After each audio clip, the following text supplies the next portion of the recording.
माधव नेपाल जस्ता आन्दोलन विरोधी देशद्रोहीहरूलाई कुनै ठाउँ छैन यस पार्टीमा, कुनै ठाउँ छैन। त्यसकारण यस्ता प्रतिक्रियावादीहरूका मध्य यस्ताका लागि ठाउँ छैन पार्टी। 15 वर्ष पार्टी प्रमुख भएर चलाएका माधव नेपाल प्रमुख नभएदेखि उनले समस्या खडा गरेछ। अर्काको सरकारलाई समर्थन दिन, दक्षिणपन्थी सरकारलाई मेरो विश्वास छ भनेर विश्वास जाहेर गर्न, व्हिप उल्लङ्घन गरेर, फ्लोर क्रस गरेर फेरि भोट दिन जाने, यो भन्दा निर्लज्ज काम, यो भन्दा प्रतिक्रियावादीहरूको दलालीको काम के हुन सक्छ? मसँगै नै अध्यक्ष हारेको मान्छे अध्यक्ष नभई भएन। अहिले यस्ता मान्छेहरू जो पदका लागि मरिमेट्छन्, पद बाहेक केही बुझ्दैनन्, यस्ता मान्छेहरूबाट पार्टीले उन्मुक्ति पाउनु जरुरी थियो। यसमा हरेस खानुपर्ने केही छैन, हामी हताश हुनुपर्ने केही छैन। साथीहरू अगाडि बढौँ। अरूको भन्ने कुरा के छ त? अब आगामी चुनावमा अरूले के भन्ने? एमालेको सरकार ढाल्यौँ भन्ने, एमाले भित्रकै गद्दारहरूलाई लिएर हामीले सरकार ढाल्दियौँ, हामी भयौँ भन्ने, भएपछि के गर्यौँ भन्दाखेरि केही हामीले तयारी गर्नुपर्दछ। हो, यो 1.5 वर्ष धक्का खाएको कुरालाई अर्को 5 वर्षमा पुरा गर्ने गरी, कुनै प्रतिक्रियावादीको मतिया निस्किएर बिगार्न नसक्ने गरी अहिलेदेखि तयारी गर्नुपर्दछ र हामीले बहुमतको सरकार ल्याएर देशको विकास गर्ने बाटो हिँड्नुपर्छ।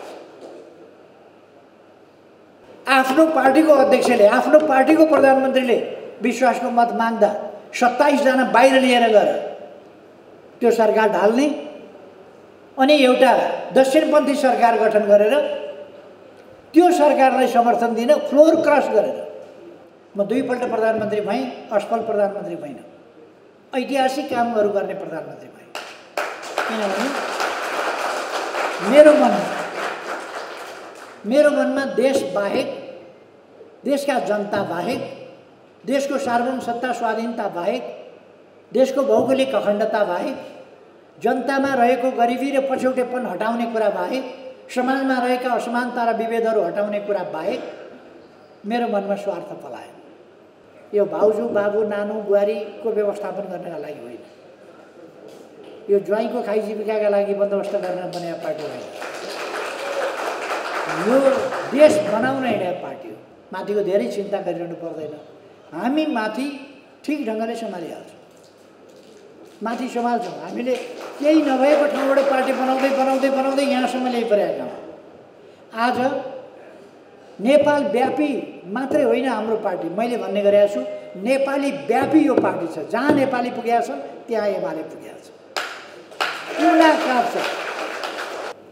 नेपालको लोकतान्त्रिक आन्दोलन, नेपालको सामाजिक परिवर्तनको आन्दोलन, रूपान्तरणको आन्दोलन,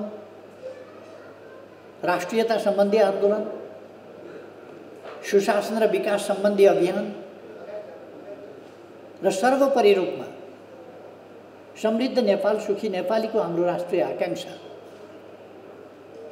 त्यसलाई सफल बनाउने सन्दर्भमा गम्भीर धक्का लागेको छ यति बेला। अर्थात् संक्षिप्तमा भन्दा देश तीव्र गतिले अगाडि बढिरहेको थियो, त्यसमा व्यवधानहरू गम्भीर रूपमा प्रकट हुँदै आएका थिए र अहिले प्रतिगमनमा गएको छ, राजनीतिक रूपमा प्रतिगमनमा गएको छ, असंवैधानिक बाटोमा गएको छ, शक्ति सन्तुलन र नियन्त्रणको स्थिति गम्भीर रूपमा खलबलिएको छ र लोकतान्त्रिक प्रणाली, बहुदलीय प्रणाली, व्यवस्था, यी सबै कुरालाई गम्भीर चुनौतीको स्थितिमा पुर्याएको छ। यो कसरी जाने हो अब अगाडि भन्न सकिने अवस्था छैन। यस्तो अवस्थामा तपाईहरु यो जिल्ला कमिटीको बैठक बसिरहनुहोस्। म तपाईहरुलाई बहुतै प्रशंसा गर्न चाहन्छु र पार्टीको तर्फबाट सबैलाई सिँगै पार्टीको तर्फबाट र मेरो तर्फबाट पनि धन्यवाद भन्न चाहन्छु। अलमलमा पार्न खोज्ने, जनतालाई भ्रममा पार्न खोज्ने अनेक कुप्रचारहरूको सिलसिला अलिक अगाडि नै देखे। जनविरोधी कुप्रचारको सिलसिला, जनता विरुद्धको एउटा कुप्रचारको अभियान त्यो सङ्गठित ढङ्गले सञ्चालन गरिएको थियो। सङ्गठित ढङ्गले राष्ट्रियताको विरुद्धमा, वित्तीय अर्थमा भन्नुहुन्छ भने हाम्रो राष्ट्रियताको विरुद्ध,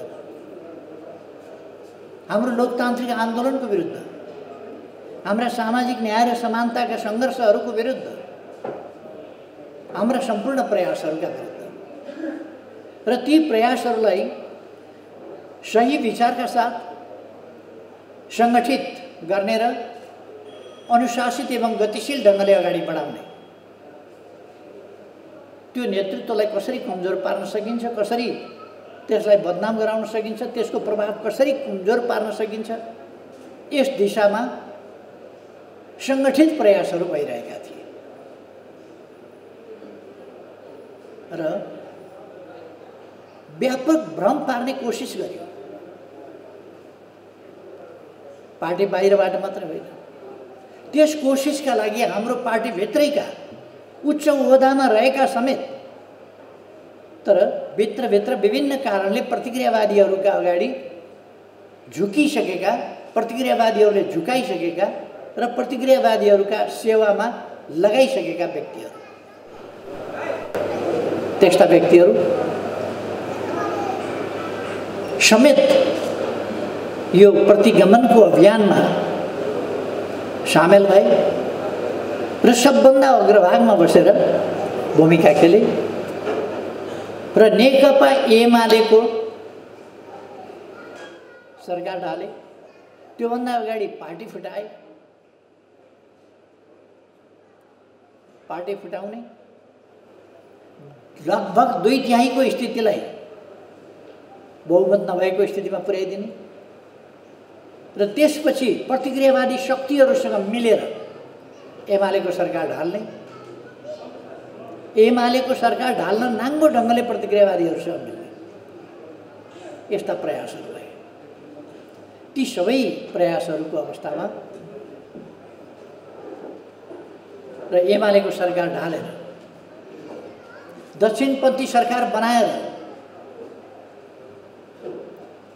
तै पनि लोकतन्त्र बचायौँ भन्ने, संविधानको रक्षा गऱ्यौँ भन्ने निर्लज्ज भ्रमहरू फिजाइरहेका बेला तपाईहरू अत्यन्तै स्पष्टताका साथ, ती भ्रमबाट मुक्त भएर स्पष्टताका साथ दृढतापूर्वक एकजुट रहनुभएको छ र अगाडि बढ्न कम्मर कसेर लाग्नुभएको छ। पार्टीको रक्षाको पक्षमा, आन्दोलनको रक्षाको पक्षमा, देशको हितको रक्षाको पक्षमा, राष्ट्रियताको रक्षाको पक्षमा यो कुरा अत्यन्तै प्रशंसायोग्य छ। त्यसै कारण मैले सुरुमै भनेको हुँ, म तपाईहरूको प्रशंसा गर्न चाहन्छु, तपाईहरूलाई धन्यवाद भन्न चाहन्छु कि यति भ्रम फिजाउने प्रयासका बावजुद तपाईहरू स्पष्ट हुनुभएको छ। हामीले एकीकरण गर्यौँ। एउटा अहिलेको स्थिति के हो पार्टीको र हाम्रो आन्दोलनको स्थिति के हो भन्ने कुरा ईश्वर कमलले अलिकति स्पष्ट पारिसक्नुभयो होला भन्ने लाग्छ। हामीले पार्टीलाई एकीकरण गर्यौँ। अन्तिममा नेकपा एमाले र माओवादी केन्द्र मिलायौँ। एकीकरण भयो, एकीकरण गरियो, तर केही मान्छे पूर्व माओवादी केन्द्रका अदालतले पार्टी फुटायो भन्ने कुरा साँचो होइन। अदालतले अर्काको नाममा दर्ता भएको हुनाले दर्ता रद्द गर्यो र दर्ता पूर्वको स्थितिमा पुग्यो। अब अर्को नाममा दर्ता गर्न आऊ भनेर भन्यो। स्वाभाविक हो, त्यो फुटाएको छैन, अर्को नाममा दर्ता गर भन्यो। मैले प्रचण्डलाई फोन गरेँ, सोधेँ, अनेक पटक सोधेँ, तर प्रचण्डले त्यसलाई मजाकको विषय बनाएर उडाए, तयार भएन। र पूर्व एमालेका माधव नेपाल लगायतका केही मान्छेहरूले पार्टी छोडे। प्रचण्ड लगायतका पूर्व माओवादी केन्द्रका केही मान्छेहरूले पार्टी छोडे। यो पार्टी छोडेको हो उनीहरूले, तर दर्ता पूर्वकै स्थितिमा भएको हुनाले प्रचण्डले माओवादी केन्द्र भनेर उनले लिन पाए। एउटा संयोग उनले त्यो पार्टीको नाम राख्न पाए, लिन पाए, दर्ता पूर्वको स्थितिमा भएको हुनाले। तर हामी के स्पष्ट हुनुपर्छ भने यो एकीकरण गलत पनि थिएन, एकीकरण अनुचित होइन, एकीकरण असफल पनि भएन। हो, केही मान्छेहरूले पार्टी छोडे, प्रचण्ड एन्ड कम्पनीले पार्टी छोड्यो। मैले अघि नै भने एउटा संयोग दर्ता पूर्वको स्थितिमा भएको हुनाले उनले आफ्नो पार्टी लिएर जान पाए। हामी एकीकृत पार्टी पूर्व नाममै फर्क्यौँ, पूर्व नाममा फर्क्यौँ र यो पूर्व नाममा थुप्रै साथीहरू पार्टीका साथीहरू पूर्व एमाले पनि यसमा हुनुहुन्छ, पूर्व माओवादी पनि यसमा हुनुहुन्छ। एकीकृत भावनाका साथ साथीहरू अगाडि बढिरहनुहुन्छ, एकीकृत भावनाका साथ। यसमा अलमल हुनुपर्ने कुरा केही पनि छैन। अहिले कतिपयले एकताको कुरो भनिरहेका छन्। बाटो बिराएका असल मान्छेहरू, बाटो बिराएका, भ्रममा परेका, गलत सङ्गतले गर्दा, गल्ती त सानोतिनो होइन, पार्टीको सरकार ढल्यो, पार्टी विभाजन भयो, पार्टीको सरकार ढल्यो, जनताको सरकार ढल्यो, दक्षिणपन्थी सरकार बन्यो। अब अग्रगमनका सपनाहरू, सामाजिक न्याय र समानताका सपनाहरू, सुशासन र विकासका सपनाहरू, यिनीहरूमा कुठाराघात भयो। यिनीहरूमा गम्भीर रूपमा धक्का लाग्यो, ब्रेक लाग्यो। यी सबै कुराका बावजुद बाटो बिराएका साथीहरू मुख्य अपराधी बाहेक अब माधव नेपाल जस्ता आन्दोलन विरोधी देशद्रोहीहरूलाई कुनै ठाउँ छैन यस पार्टीमा, कुनै ठाउँ छैन। जसले वामपन्थी सरकार ढाल्ने, दक्षिणपन्थी सरकार बनाउने, दक्षिणपन्थीको समर्थनमा फ्लोर क्रस गरेर भोट हाल्ने, विश्वासको मत आफ्नो पार्टीको अध्यक्षले, आफ्नो पार्टीको प्रधानमन्त्रीले विश्वासको मत माग्दा 27 जना बाहिर लिएर गएर त्यो सरकार ढाल्ने, अनि एउटा दक्षिणपन्थी सरकार गठन गरेर त्यो सरकारलाई समर्थन दिन फ्लोर क्रस गरेर, इज्जत छोडेर, पछाडिको बेन्चमा बसेर, पछाडिको ढोकाबाट लुसुक्क छिरेर बेइमानीपूर्ण ढङ्गले समर्थन दिने, आफ्नो पार्टीको सरकार ढाल्न बाहिर जाने 27 जना, अर्काको पार्टीलाई समर्थन दिन, अर्काको सरकारलाई समर्थन दिन, दक्षिणपन्थी सरकारलाई मेरो विश्वास छ भनेर विश्वास जाहेर गर्न, व्हिप उल्लङ्घन गरेर, फ्लोर क्रस गरेर फेरि भोट दिन जाने, योभन्दा निर्लज्ज काम, योभन्दा प्रतिक्रियावादीहरूको दलालीको काम के हुन सक्छ? त्यसकारण यस्ता प्रतिक्रियावादीहरूका मध्य यस्ताका लागि ठाउँ छैन पार्टी। अरू साथीहरू गल्ती महसुस गरेर फर्किनुहुन्छ भने हामी मौका दिन्छौँ। आउनुहोस्, यो पार्टी हामी सबैले बनाएका हौँ। मैले रिपिटेडली भनेको छु, पटक पटक, हामी सबैले बनाएका हौँ। गल्ती भइहाल्यो भने पनि त्यसलाई सच्याएर आउनुहोस्, काम गरौँ।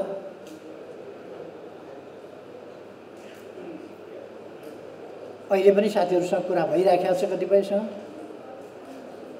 जो आउनुहुन्छ ठिक छ, आउनुभयो भने, आउनुहुन्न भने पनि धेरै चिन्ता गरिरहनु पर्ने विषय छैन। जो आउँदैन, समय छुट्दैन, मान्छे छुट्छ। समय त अगाडि बढिराखेको हुन्छ, मान्छे मात्रै छुट्छ। त्यसकारण हामीले त्यसमा आत्तिनुपर्ने विषय हुँदैन। मैले साथीहरूलाई धन्यवाद किन दिएको भने यस स्थितिमा आन्दोलनलाई पहिलेभन्दा अझ सशक्त ढङ्गले बढाउन कमरेडहरू उच्च मनोबलका साथ लागिरहनु भएको छ र हामी अझ उच्च मनोबलका साथ अगाडि बढाउन सक्छौँ आन्दोलनलाई। हामीले पहिले 2/3 ल्यायो भने 2/3 कहाँ आएको थियो र? 138 चाहिन्थ्यो बहुमत ल्याउन, हामीले 121 ल्याएको होइन। 80 प्रत्यक्षमा 80 सिट, 165 मा 80 सिट र 110 मा 41 सिट समानुपातिक गरेर 121 सिट हामीले ल्याएका थियौँ। बहुमतका लागि 138 चाहिन्थ्यो, हामीसँग बहुमत आएको थिएन।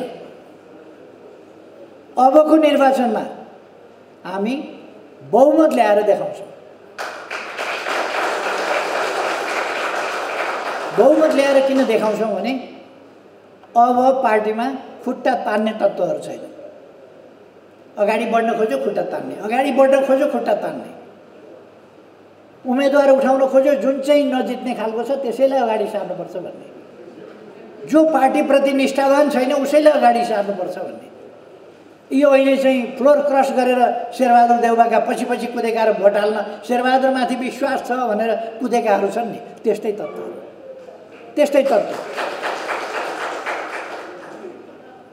त्यस्तै सिफारिसबाट हामीले बाध्य भएर उम्मेदवारी दिनु परेको, पार्टी लागेर जिताउनु परेको, उम्मेदवारी दिएपछि जिताउनु पर्यो, त्यस्तै तत्त्वहरू।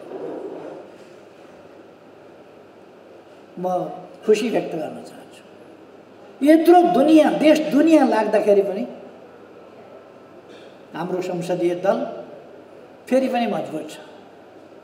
हामी देशको अहिले पनि सबभन्दा ठुलो पार्टी हो, संसदमा सबभन्दा ठुलो पार्टी हौँ हामी, मतको हिसाबले सबभन्दा ठुलो पार्टी हौँ हामी, भोटको सिटको हिसाबले सबभन्दा ठुलो पार्टी हौँ हामी, प्रदेशमा सबभन्दा ठुलो पार्टी हौँ हामी, स्थानीय तहहरूमा सबभन्दा ठुलो पार्टी हौँ हामी, हरेक हिसाबले सबभन्दा ठुलो पार्टी हौँ हामी। अब यस पार्टीले आगामी निर्वाचनमा आफ्नो सशक्त हैसियत विजयका साथ देखाउनु पर्नेछ। म कमरेडहरूलाई ससाना कुरामा नअल्झिन, आन्तरिक मनमुटाव नराख्न, म कहाँनिर परे, मेरो पद के पर्यो त्यस कुरामा ध्यान नदिन, हालका लागि उपयुक्त ढङ्गले कार्यविभाजन गर्न, उपयुक्त ढङ्गले पदको बाँडफाँड गर्न, उपयुक्त ढङ्गले उम्मेदवारी तय गर्न, चयन गर्न र एकताबद्ध ढङ्गले अनुशासित ढङ्गले पार्टी अगाडि बढ्न हामी सबैको योगदान चाहिन्छ। म कमरेडहरूलाई त्यही आग्रह गर्न चाहन्छु। म कहाँ परेँ भन्ने कुरा एकछिन छोडिदिउँ। हामी अहिले एउटा अत्यन्तै चुनौतीपूर्ण, इतिहासमा यति ठुलो चुनौती हामीले बहुमत ल्याउनु पर्नेछ। त्यस्तो बेलामा हामीले सबभन्दा धेरै फल्नुपर्नेछ, त्यति बेला हाम्रा जरा काटिरहेको छ। जति बेला हामीले सबभन्दा बढी फल्नुपर्नेछ ल सबै हो, त्यति बेला हाम्रा हाँगा काटिरहेका छ। यस्तो बेलामा हामीले सानातिना कुराहरूमा अल्झिने होइन। हामी एउटा महान उद्देश्यमा छौँ, हामी सत्यमा छौँ। हामीले समृद्ध नेपाल, सुखी नेपालीको राष्ट्रिय आकाङ्क्षालाई आफ्नो मूल मन्त्र बनाएर हिँडेका छौँ। विकास, हामीले कसरी विकासको रफ्तार चलायौँ त्यो कुरा साथीहरूले देखाउनुहोस्। त्यसकारण अब हामीसँग जनताका बिचमा जाने सामग्री छैन, कुरो छैन, भन्ने कुरो छैन, अवस्था त्यस्तो होइन। हामी कुनै ठाउँबाट यो ठाउँमा उभिएर तपाईँ कसैसँग कुरा गर्दै हुनुहुन्छ भने हो त्यही ठाउँबाट देखिने गरी तपाईँले भन्न सक्नुहुन्छ यो विकास भएको छ। कहाँ विकास भयो भनेर कसैले सोध्यो भने त्यहीँबाट यता हेर्नुहोस् त्यहीँको विकास देखाइदिनुहोस्, यता हेर्नुहोस् त्यहीँको विकास देखाउनुहोस्, यता हेर्नुहोस् त्यहीँको विकास देखाउनुहोस्। त्यसरी विकास देखाउन सकिने गरी हामीले विकास गरेका छौँ। जतासुकै हेरे पनि विकास देखाउन सक्ने गरी देशभरि बाटा, घाटा, पुल, नदी नियन्त्रण अथवा आइटीको सेक्टर, हामी भन्न सक्छौँ तपाईँको मोबाइल निकालेर हेर्नुहोस्, त्यहाँ तपाईँले डिजिटल नेपालको रूपरेखा त्यहाँ देख्न सक्नुहुन्छ। तपाईँको जमिनको किता कुन हो तपाईँको मोबाइलमा हेर्नुहोस्। तपाईँको जमिनको माटोको गुणस्तर कस्तो छ त्यो तपाईँको मोबाइलमा हेर्नुहोस्। अरू तपाईँले के तिर्नुपर्छ, कहाँ कहाँ के बुझाउनुपर्छ, के नवीकरण गर्नुपर्छ तपाईँको मोबाइलबाट गर्नुहोस्। त्यो आधुनिक जमानामा हामीले डिजिटल नेपाललाई उठाउँदै लगेका छौँ। यस्ता थुप्रै कुरा, मेरो एप्स, अरू थुप्रै कुराहरू, यसबाट हामी अगाडि बढेका छौँ। पूर्वाधारको विकास भौतिक पूर्वाधारको मात्रै होइन, बाटाघाटा, बिजुली, पुल, खानेपानी जस्ता कुरा मात्रै होइन, टेलिफोन जस्ता कुरा मात्रै होइन, शिक्षा स्वास्थ्यका कुरामा हामी त्यत्तिकै अगाडि बढेका छौँ। कोभिड आउँदाखेरि हामीसँग स्वाब टेस्ट गर्ने एउटा परीक्षणशाला थिएन, हङकङ पठाएर गर्नु परेको थियो। अहिले देशभरि हामीलाई आवश्यकता पर्ने जति टेस्ट गर्ने ल्याबहरू हामीसँग छ। अरू अनेक प्रकारका टेस्टका ल्याबहरू स्वास्थ्य क्षेत्रमा विकास गरेका छौँ। एकै दिन 396वटा साना हस्पिटलहरू, 5 बेड, 10 बेड र 15 बेडका साना हस्पिटलहरू 396वटा एकै दिन हामीले देशभरि शिलान्यास गर्यौँ।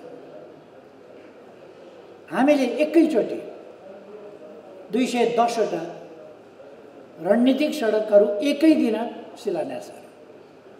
210वटा रणनीतिक सडकहरू निर्माण धमाधम भइरहेको छ। हामीले नयाँ नयाँ सोच र नयाँ नयाँ विकासका अभियानहरू ल्याएका छौँ। अहिले सडकमा बालबालिका छैन। हामीले खालि भौतिक पूर्वाधार मात्रै होइन, सामाजिक पूर्वाधारको पनि विकास गरेका छौँ। मानवीय स्रोत संसाधन त्यसको विकासमा पनि ध्यान दिएका छौँ। शिक्षा स्वास्थ्यमा ध्यान दिएका छौँ। सामाजिक जागरणमा ध्यान दिएका छौँ र सामाजिक परिवर्तनको समग्र पक्षमा हामीले ध्यान दिएका छौँ। र विकासका परिवर्तनका विभिन्न पक्षहरू जनताका बिचमा जाँदाखेरि हामी केही पनि भन्ने ठाउँ छैन भन्ने होइन, हामीसँग जता फर्कियो त्यता भन्ने ठाउँ छ, यो गऱ्यौँ भन्ने ठाउँ छ, त्यो गऱ्यौँ भन्ने ठाउँ छ। अरूको भन्ने कुरा के छ त? अब आगामी चुनावमा अरूले के भन्ने? एमालेको सरकार ढाल्यौँ भन्ने, एमाले भित्रकै गद्दारहरूलाई लिएर हामीले सरकार ढाल्दियौँ हामी भयौँ भन्ने, भएपछि के गर्यौँ भन्दाखेरि केही न केही एमालेको आलोचना गर्ने, त्यति हो। आलोचना के भनेर? केपी ओलीले बोल्न जान्दैन, उखान टुक्का हाल्छ भन्ने। उखान टुक्का साहित्य बुझ्दैनन्, बिम्ब बुझ्दैनन्,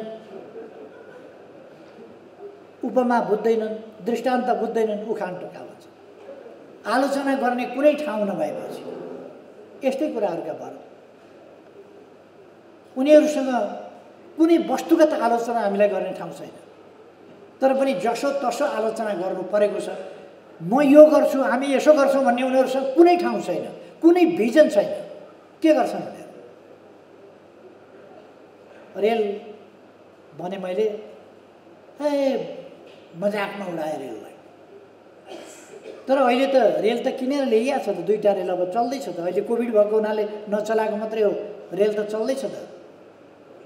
लिकहरू बन्दैछ त, पूर्व पश्चिम रेलवेको कहीँ जग्गा अधिग्रहण हुँदैछ, कहीँ लिक बन्दैछ, कहीँ पुलहरू बन्दैछन्। पूर्व पश्चिम रेल तयार हुँदैछ त। अब केही वर्षभित्र पूर्व पश्चिम रेल चल्छ। अन्तर्राष्ट्रिय विमानस्थल विकासका कुराहरू थिए, अनि भैरवा हामीले विकास गऱ्यौँ त। अब त सोझै अन्तर्राष्ट्रिय विमानहरू आएर भैरवा विमानस्थलमा बस्ने र उड्ने गर्छन्। त्यहाँ पर्यटनको विकासका गफ गर्नु एउटा कुरा हो, तर व्यवहारमा के भयो? हामीले त्यसलाई वास्तविक रूपमा लग्यौँ। विश्वभरिका हिन्दूहरू अर्को वर्षबाट राम जन्मभूमिमा लाइन लागेर आउनेछन्। त्यहाँ 10औं लाखको मेला लाग्छ। हामीले 100 बिघा अहिले 100 बिघा जमिन छुट्याएका छौँ। 100 बिघा जमिन भनेको 1300 रोपनी, त्यतिमा चाहिँ मान्छे आट्लान् कि भन्ने एउटा मोटामोटी अनुमान, होइन भने छेउमा जङ्गल छ, त्यतिपट्टि जङ्गलका आसपासमा पनि हटाउला। एउटा ऐतिहासिक तथ्य हामीले त्रेता युगका राम कहाँ जन्मिएका थिए भन्ने कुरा मान्छे अल्मलिएका थिए, बिर्सेका थिए। हामीले कहाँ जन्मिएका थियौँ भनेर त्यहाँ किलो ठोक्दियौँ। अहिले यहाँ जन्मिएका थिए। अलिक समय नबुझ्नेहरूले कराए, तर अलिक समयपछि यो त स्थापित भइसक्यो। राम नेपालमा जन्मिएका थिए। इतिहासले कसैले कुनै तथ्यले काटोस् त, शास्त्रले काटोस् त यो तथ्यलाई? त्यो सक्दैन। एकजना नेताले त तुरुन्त माफी माग्नुपर्छ भनेर स्ट्याटस लेखे उसै दिन, तुरुन्त माफी माग्नुपर्छ। डर लाग्यो उनलाई, राम नेपालमा जन्मियो भन्यो अब के हुने हो भनेर। अनि साँचो कुरा बोल्दा डराउने हो र? साँचो कुरा बोल्दा डराउने होइन। अध्ययन गरेर तथ्य प्रमाण लिएर बोल्नुपर्छ, बोलेर त्यसलाई साबित गर्नु। अहिले अयोध्यापुरीमा राम लक्ष्मण सीता हनुमानको मूर्तिहरू स्थापना भइसकेका छ। अब भव्य मन्दिर त्यहाँ निर्माण हुँदैछ। यो इतिहासको कुरा हो। केहीले कम्युनिस्ट भएर धर्मका पछि कुद्यो भने हामी इतिहास, हाम्रो संस्कृति, हाम्रो संस्कार, हाम्रो सनातन, हाम्रा संस्कृतिहरू, विभिन्न प्रकारका संस्कृतिहरू छन्, तिनको संरक्षण गर्दैनौँ। हाम्रो इतिहासको हामी संरक्षण गर्दैनौँ। हाम्रा तथ्यहरू हामी अगाडि सार्दैनौँ। स्वाभाविक हो त्यो। मैले अहिले भन्ने गरेको छु, हाम्रा ऋषिमुनिहरू शिव यहीँका थिए। सबभन्दा सभ्यताको सुरुवात शैव सभ्यताबाट भएको थियो, यही ठाउँबाट भएको थियो। मैले त्यो भन्दाखेरि होइन भने संसारका कुनै धर्मशास्त्री, कुनै विद्वान कसैले त्यसको खण्डन तर्कयुक्त ढङ्गले गरोस् न। शैव सभ्यता यही भूमिबाट उत्पन्न भएको थियो, यहीँबाट भएको थियो। शिव यहीँका थिए, शैव सभ्यता यहीँको थियो। यहाँबाट धेरै कुराहरूको उत्पत्ति भएको छ। अहिले म त्यता जान चाहन्न, त्यसलाई हाइलाइट गरेँ। ऋषिमुनिहरू, कौशिक ऋषि, विश्वामित्र ऋषि, वाल्मीकि ऋषि, सबै ऋषि यहीँका थिए। त्रेता युगमा शास्त्रको बारेमा, दर्शनको बारेमा जनकपुरमा छलफल हुने गर्थ्यो। यो तथ्यलाई हामीले उजागर गर्न जरुरी छ। हाम्रो भूमि, यो भूभाग त दुनियाँको चेतनाको उद्गम स्थल हो, ज्ञानको उद्गम स्थल हो, विकासको, सभ्यताको, संस्कृतिको उद्गम स्थल हो। त्यस कारण हामीले गर्व गर्नुपर्छ, अत्यन्त गर्व छ। यो देश ठुला ठुला चिजहरूको देश हो। विश्वको सर्वोच्च शिखर यही हुन्छ, सगरमाथा। सबभन्दा ठुलो जनावर हात्ती यही हुन्छ। ठुलो अनौठो जनावर गैँडा यही हुन्छ। सुन्दर मयूर यही हुन्छ। डाँफे मोनाल यही हुन्छ। ठुला ठुला विद्वान, आविष्कारक, सन्त महन्त, ऋषि मुनि यही हुन्थे। अहिले बिचमा दुईतिर औपनिवेशिक दास्ताले गर्दा र नेपालमा तानाशाही शासनको कारणले गर्दा यी कुराहरू पछाडि परे।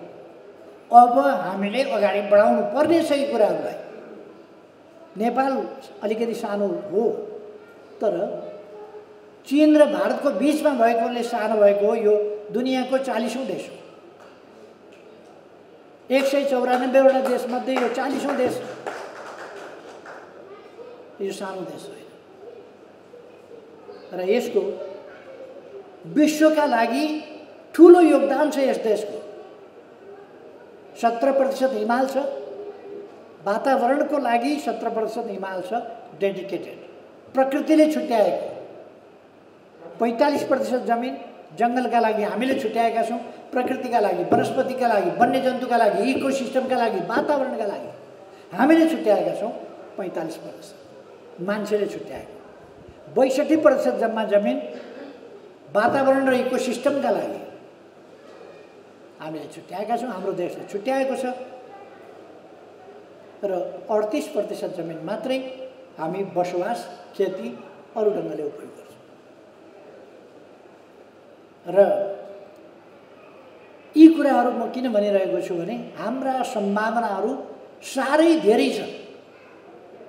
यति पुराना मन्दिर विश्वमा कहीँ भेटिँदैन, यति पुरानो कला विश्वमा कहीँ भेटिँदैन, कलाको यति विविधता विश्वमा कहीँ भेटिँदैन, संस्कृतिको यति विविधता। यो विविधता हाम्रो सम्पदा हो, यो झगडाको विषय होइन। त्यसकारण हामीले अब गर्नुपर्ने यो विविधतालाई, यी विभिन्न प्रकारका सामाजिक लगायतका विविधता छन्, यिनीहरूलाई हाम्रो सम्पदाको रूपमा, हाम्रो राष्ट्रिय पुँजीको रूपमा लिएर राष्ट्रिय एकतामा बल दिँदै सबै एकजुट भएर देश विकासको काममा लाग्नुपर्ने अवस्था छ। यो काम अरूले गर्न सक्दैन। यस सम्बन्धी भिजनहरूसँग छैन। अरूलाई हाम्रो विगत, हाम्रो इतिहास त्यसरी अध्ययन गरेका छैन। आजको स्थिति के हो र यस स्थितिबाट कसरी अगाडि देशलाई लान सकिन्छ, त्यो अरूले अध्ययन गरेका छैन। त्यसकारण म के भन्न चाहन्छु भने हाम्रो पार्टी यसमा स्पष्ट छ। आजको स्थिति, यसबाट कसरी अगाडि जान सकिन्छ र देशलाई द्रुततर गतिले कसरी विकास गर्न सकिन्छ। विश्व ब्याङ्कले हामीलाई यो उदाउँदो तारा हो, विकासको सन्दर्भमा नेपाल एउटा उदाउँदो तारा हो भनेर किन भन्यो? यो तीव्र गतिमा विकास 3 वर्षमा हामीले जुन विकास गर्यौँ त्यो देखेर विश्व ब्याङ्कले भनेको राइजिङ स्टार भनेर। युनेस्कोले हामीले शिक्षा क्षेत्रमा गरेका, अरू क्षेत्रमा गरेका विकासहरूलाई लिएर प्रशंसा गरेका छौँ।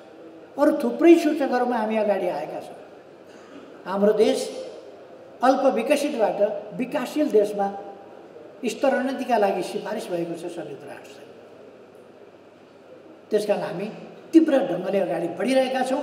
यति हो, बढी भए 1.5 वर्ष, बढी भए 1.5 वर्षका लागि हाम्रो विकासको गतिलाई धक्का पुर्याएका छन्। हामीले तयारी गर्नुपर्दछ। अब यो 1.5 वर्ष धक्का खाएको कुरालाई अर्को 5 वर्षमा पुरा गर्ने गरी कुनै प्रतिक्रियावादीको मतियार निस्किएर बिगार्न नसक्ने गरी अहिलेदेखि तयारी गर्नुपर्दछ र हामीले बहुमतको सरकार ल्याएर देशको विकास गर्ने बाटो हिँड्नुपर्दछ। त्यसका निम्ति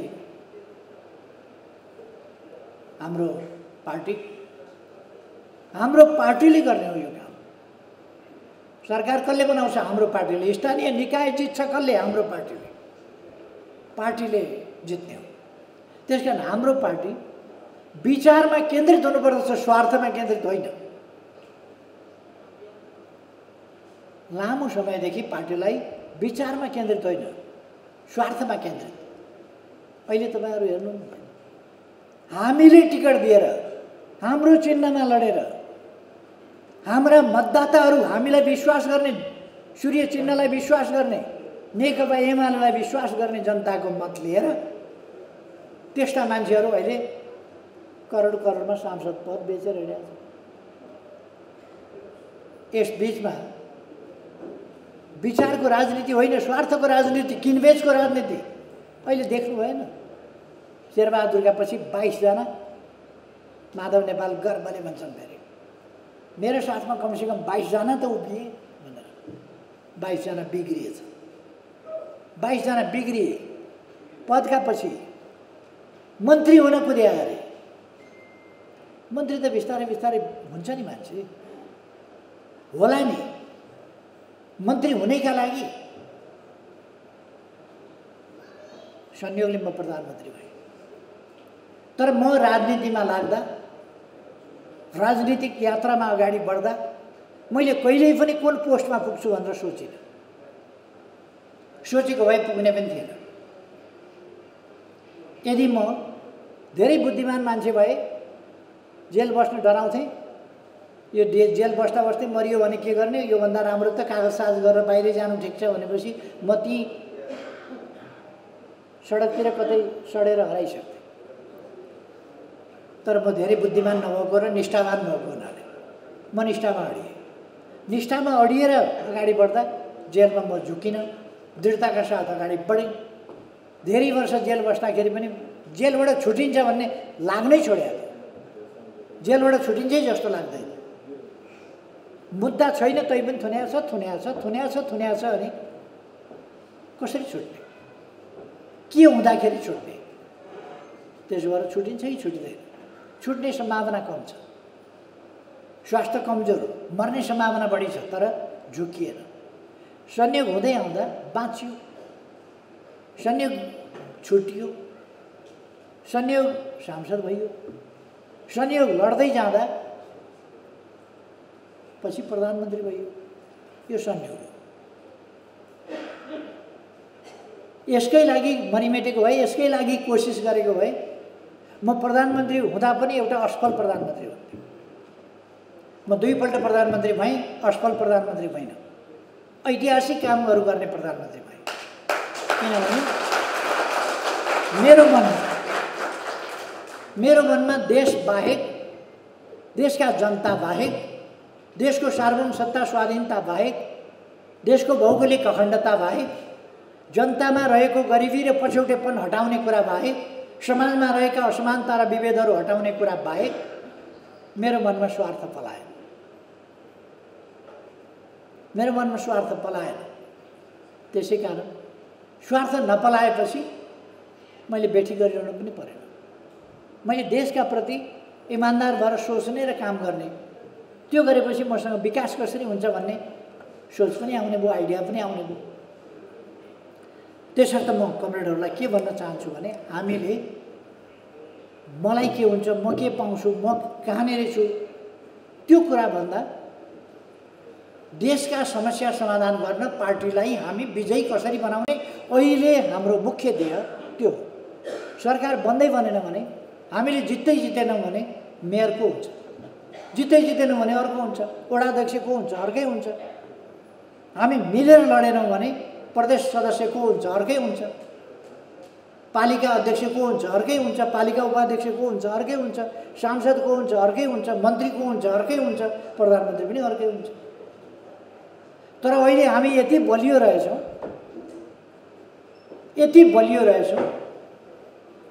कतैबाट पराजित, वर्षौंसम्म लागेर, वर्षौंसम्म लडेर, कतैबाट ढाल्न त के हल्लाउन नसकेपछि अनि परमादेशबाट फलनालाई हटाइएको छ। यो त करेसाबारीको झगडा जस्तो। यतिदेखि उता चाहिँ तिम्रो, यतादेखि यता नक्सा यस्तो भनेर करेसाबारीको मुद्दा छिने जस्तो, यो यताको यो यताको। अनि हामी 121 भोट ल्याउने, राम्रैसँग हाम्रो बहुमत छ। त्यस स्थितिमा हाम्रो 121, अरूको जसपाकै 20 सिट, दुईटा अरू साथीहरूले दिन्छन्, 143 सिट हाम्रो पक्षमा छ। यस्तो बेलामा केही जाली कृत्य फटाएर प्रतिक्रियावादीहरूका दलालहरूले एमालेको सरकार ढाल्नै पर्छ, काङ्ग्रेसको नेतृत्वमा बनाउनै पर्छ भनेर राष्ट्रपति कहाँ लेखेर दिए। त्यसले हामीलाई अलिकति अप्ठ्यारो पार्यो। त्यो अवैध हो, त्यो अनुशासनहीन हो, त्यो कारवाही गर्नुपर्ने विषय हो। अदालतले भन्छ कारवाही गर्न पाइँदैन, भुइँ पिलाउन पाइँदैन, फ्लोर क्रस गर्न मजाले पाइन्छ। कस्तो दलीय व्यवस्था हो? दलबाट चुनाव लडेर आउने अनि बिक्री भएर अर्कातिर जाने, यस्तो पनि व्याख्या हुन्छ त? भयो, यही व्याख्या सधैँ चल्छ त? अब हामीलाई प्रत्यक्षमा कमसेकम हामीलाई 50 सिटभन्दा माथि चाहियो। हामीले आगामी निर्वाचनमा समानुपातिकतर्फ 50 लाखभन्दा बढी भोट ल्याउनुपर्छ। 50 लाखभन्दा बढी। थुप्रै साथीहरूलाई अचम्म लाग्ला, अचम्म मान्नुपर्ने कुरा छैन। जनता हाम्रो साथमा छ, हामीले काम गरेका छौँ, हामीले इमान्दारिताका साथ काम गरेका छौँ, अनि भोट कसलाई? हामीले भोट प्राप्त गर्न सक्छौँ र कमसेकम हामीले 100 सिट, 100 सिट प्रत्यक्षमा ल्याउने गरी 50 लाख समानुपातिक भोट ल्याउने गरी त्यसो गर्दा स्वाभाविक रूपमा हाम्रो 150, 55, 60 भोट सांसद पुग्न सक्छ। त्यसो भयो भने अब खराब तत्त्वहरू बाहिरिसके। खराब तत्त्व बाहिरिएपछि, बिकाउ माल बाहिरिएपछि हाम्रो एकजुट, एक ढिक्का हुनेछ संसदीय दल। त्यसो भएर आगामी सरकार हाम्रो हुन्छ, हामीले बनाउनुपर्छ र त्यो सुदृढ सरकार, भिजनरी सरकार हुनेछ, कर्मठ सरकार जसले देश बनाउने अभियानलाई दृढतापूर्वक सञ्चालन गर्छ, त्यस्तो सरकार हुनेछ। भरसक हामीले कोसिस गर्नुपर्छ, असम्भव छैन, दुईटै ल्याउने कोसिस गर्नुपर्छ। अनि माधव नेपाललाई के देखेर जनताले भोट हाल्छ होला भन्नुहोस् त? के देखेर भोट हाल्छ? अब पनि प्रचण्डलाई के देखेर भोट हाल्छ होला? समातेर ल्याएर यत्रो पार्टीको अध्यक्ष बनाएको थियो, बराबरको अध्यक्ष, पुत्रको उफ्रिएर चाहिँ एउटा टुक्राको यहाँ ल्याएर यत्रो सहरमा ओलिएको थियो। अब गएर फेरि जङ्गलको ओडारमा फेरि पस्यो ओडारमा। के देखेर जनताले भोट दिन्छ उनलाई? बिगार सिंह भनेर भोट दिने कि सपार सिंह भनेर? जहाँ गयो भत्कायो, जहाँ गयो भत्कायो, दिन्छ। अब नेपाली कांग्रेसलाई के भनेर? अहिले त माधव र पञ्चरले दुईतिर पाखुरा समातेर लगेर कुर्सीमा राखिदिएछ। आफ्ना बुताले त बस्या होइन नि। माधवले एउटा पाखुरो, प्रचण्डले अर्को पाखुरो समातेर लगेर कुर्सीमा थमाइदिएछ। कति दिन चल्छ त्यो? नेपाली कांग्रेसले के देखाएर जनताका बिचमा जान्छ? अर्काले सरकार ढालिदिए भने म प्रधानमन्त्री, मलाई बनाए भने म बने भन्न जाने? जनताका बिचमा के भनेर जान्छ? अरूको त नाम नलिउँ, अरूको नाम लिइरहनै परेन, कसैको नाम लिइरहनु परेन। हामीले काम गरेका छौँ, भोट दिनुपर्ने कारण त्यो खडा गरेका छौँ। त्यसकारण हाम्रो साथीहरू आत्मविश्वासका साथ अगाडि बढ्नुहोस्, पार्टीलाई एकताबद्ध बनाएर अगाडि बढ्नुहोस्, गतिशील ढङ्गले अगाडि बढ्नुहोस्, आत्मविश्वासका साथ अगाडि बढ्नुहोस् र एमाले हिँड्दाखेरि मात्रै पनि साइकल हिँडे जस्तो थाहा नपाइकन सुत्त जाने खालको होइन। कमसेकम एउटा अलिकति 12 मिटरको बस चले जस्तो गुइँ भएर चल्ने खालको आवाज सहित हिँडो एमाले भन्ने भित्रै बसेर थाहा पाउनुपर्छ मान्छेले, बाहिरबाट एमाले हिँड्यो भन्ने कुरो। एमाले हिँड्दाखेरि अलिकति भुइँमा कम्पन आउनुपर्छ, हावामा अलिकति कम्पन आउनुपर्छ, भाइब्रेसन दिनुपर्दछ एमाले हिँड्दा। त्यस ढङ्गले एमाले आफ्नो गति लिनुपर्छ। अरूले जत्रा जुलुस निकालुन्, त्यो जुलुसलाई एमाले टुक्रै जुलुस बनाइदिनुपर्छ, किनभने त्योभन्दा एमालेको 10 गुणा ठुलो जुलुस हुनुपर्छ। साथीहरू अब अल्छी हुनुहुन्छ, मैदानमा हामी मैदानमा जान्छौँ। चुनाव सार्न सक्छन् हाम्रा डरले, कहाँसम्म सार्ने? चुनाव हामी गराएर छोड्छौँ, चुनाव गराएर छोड्छौँ, चुनावको मैदानमा ल्याएर छोड्छौँ र मैदानमा ल्याएर चुनावमा पछारेर छोड्छौँ। डर कत्रो, कति डराएका होला? केपी ओलीले गराएको चुनावमा हामी भाग लिँदैनौँ, किनभने 2 ल्याउँछ, भाग लिएर के गर्ने? कत्रो डर। त्यसै कारण केपी ओलीलाई प्रधानमन्त्रीबाट हटाउनु पर्यो, एमालेको सरकार ढाल्नु पर्यो, किनभने त्यसको नेतृत्वमा उनीहरू झल्झली सम्झिया छन् नि त। काङ्ग्रेस र माओवादीको संयुक्त सरकार थियो, हामीले चुनाव लड्दा तालमेल नै थियो। स्थानीय तहको निर्वाचन गर्दा तालमेलै भएका ठाउँमा हामीले सर्वाधिक भोट ल्याएको होइन, मत ल्याएको होइन, सिट ल्याएको होइन। अनि उहाँहरूकै नेतृत्वमा थियो त। पहिलो चरणको हुँदा प्रचण्ड प्रधानमन्त्री, दोस्रो तेस्रो चरणको हुँदा र संसदीय र प्रदेशको निर्वाचन हुँदा शेरबहादुर प्रधानमन्त्री। शेरबहादुर प्रधानमन्त्री भएका ठाउँमा हामीले 23 सिटमा सीमित गरिदिएको होइन काङ्ग्रेसलाई। 23 सिटमा 165 मध्ये 23 सिटमा सीमित गरिदिएको। अब अहिले धेरै नभन्नु फेरि तर्सिन्छ। नेपाली कङ्ग्रेसकै नेतृत्वमा चुनाव होस्, केही छैन। उनीहरू जस्तो डराएर हामी चुनावमा भाग लिँदैनौँ भन्ने होइन। चुनावमा भाग लिन्छौँ, चुनावमा भाग लिन्छौँ र जित्छौँ। हाम्रो रणनीति त्यो हो। साथीहरू त्यस हिसाबले चाहिँ दृढतापूर्वक लाग्नु होला। माथिको धेरै चिन्ता नगर्नु होला। माथिको धेरै चिन्ता गरिरहनु पर्दैन। हामी माथि ठिक ढङ्गले सम्हालिहाल्छौँ। माथि सम्हाल्छौँ। हामीले केही नभएको ठाउँबाट पार्टी बनाउँदै बनाउँदै बनाउँदै यहाँसम्म ल्याइपरेका हौँ।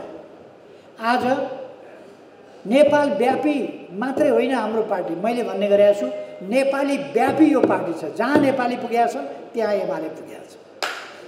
कुना काप्छ। एउटा नेपाली कुनै संसारको कुनै कुनामा पुगेको छ भने त्यहाँ एमाले छ। एउटा नेपाली कुनै कुनामा पुगेको छ भने संसारका कुनै पनि देशमा जानुहोस्, एमाले खोज्नुहोस्, हाजिर छ। देशभित्र कुनै गाउँमा होइन, टोलमा जानुहोस्, वडामा होइन, टोलमा जानुहोस्, एमाले खोज्नुहोस्, त्यहाँ एमाले छ। कुनै पनि पेसा व्यवसायमा जानुहोस्, गलैँचा भनिराखेका ठाउँमा जानुहोस् त एमाले छ। काम गरिराखेका ठाउँमा जानुहोस् त एमाले छ। ट्याक्सी चलाइराखेको ड्राइभरलाई सोध्नुहोस् त एमाले छ। अरू अफिसमा गएर सोध्नुहोस् त एमाले छ। माथि माथि टुप्पा टुप्पाका 2-4 केही दर्जन मान्छेहरू एमालेका विरुद्ध भोपु बजाएर बसेका छन्। त्यो भोपुले केही गर्नेवाला छैन। जनता स्पष्ट छ, जनता सचेत छ। हामीले सचेत बनाउनुपर्छ, जनतालाई भ्रमबाट मुक्त गर्नुपर्छ। कोही भ्रममा छ भने पनि जनता साधारणतया भ्रममा छैन। त्यसकारण म कमरेडहरूलाई आग्रह गर्न चाहन्छु, हामी कुनै हरेस खानुपर्ने स्थितिमा छैन। शुद्धिकरण आवश्यक पनि हुन्छ। गलत तत्त्वहरू, म त भन्छु पार्टीको मिटिङै जस्तो थिएन। जहिले पनि कचकच कचकच कचकच, देशको बारेमा कुरै नहुने, गर्नै पाइँदैन कुरा, जनताका बारेमा कुरै नहुने, विकासका बारेमा कुरै नहुने, नीतिका बारेमा कुरै नहुने। मेरो मान्छे किन नियुक्ति गरिनुहोस् भने आज, मेरो मान सम्मान किन गरिनुहोस् भने आज, यो पुगेन भने छ, त्यो पुगेन भने छ। सधैँ झमेला म, मेरो मान्छे, मेरो मान्छेले के पायो, मैले के पाएँ। अहिले तपाईँहरू सुनिरहनु भएको छ नि, 15 वर्ष पार्टी प्रमुख भएर चलाएका माधव नेपाल प्रमुख नभएदेखि उनले समस्या खडा गरेका छन्। प्रमुख भएका बेला पनि गुटबन्दी गरेर विपक्षीलाई दमन गरे गर्थे र विपक्षी बनाउँथे। बलजफ्ती विपक्षी बनाउने अनि दमन गर्ने। महाधिवेशनमा हारे। अस्ति प्रचण्डसँग मिलेर मलाई थाहा नदिकन अध्यक्षलाई हटायौँ भनेर आफू अध्यक्ष भएछन्। थाहै छैन अध्यक्षलाई। अध्यक्ष भएँ भनेर पगडी सगडी लगाएर, ठुलो पगडी लगाएर बसिराख्यो, अध्यक्ष भयो। अहिले अप्ठ्यारै नमानिकन मसँग अध्यक्ष मलाई यसो दिने हो कि त, मसँग नै अध्यक्ष हारेको मान्छे अध्यक्ष नभई भएन अहिलेको अहिले। यस्ता मान्छेहरू जो पदका लागि मरिमेट्छन्, पद बाहेक केही बुझ्दैनन्, यस्ता मान्छेहरूबाट पार्टीले उन्मुक्ति पाउनु जरुरी थियो।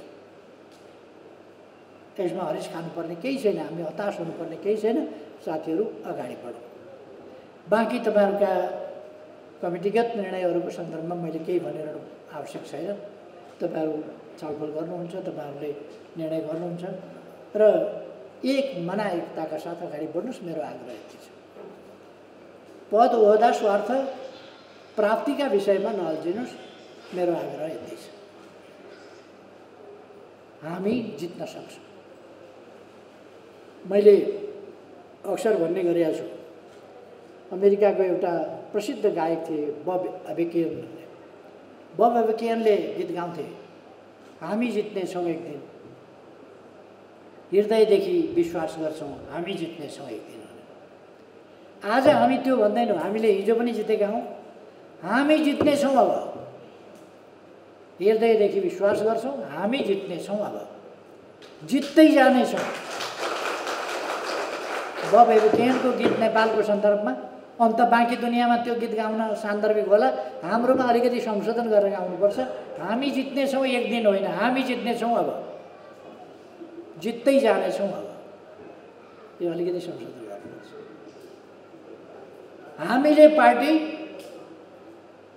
यसो एकजना अध्यक्ष हौँ, तपाईँलाई उपाध्यक्ष दिउँला, तपाईँलाई महासचिव दिउँला, तपाईँलाई कोषाध्यक्ष दिउँला भनेर 2-4 जनाको कोठरी बनाएको होइन यो अध्यक्ष महासचिव के जाति खानाका लागि। त्यतिले के गर्नु भनेपछि भाउजूलाई अनिमल सङ्घको दिउँला नि त अध्यक्ष, बाबु छ नि बाबुलाई युवा सङ्घ दिउँला भनेर, त्यसरी होइन। यो देश बनाउनका लागि गठन भएको, यो भाउजू बाबु नानु बुहारीको व्यवस्थापन गर्नका लागि होइन, यो ज्वाइँको खाइ जीविकाका लागि बन्दोबस्त गर्न बनेको पार्टी होइन, यो देश बनाउन हिँडेको पार्टी हो।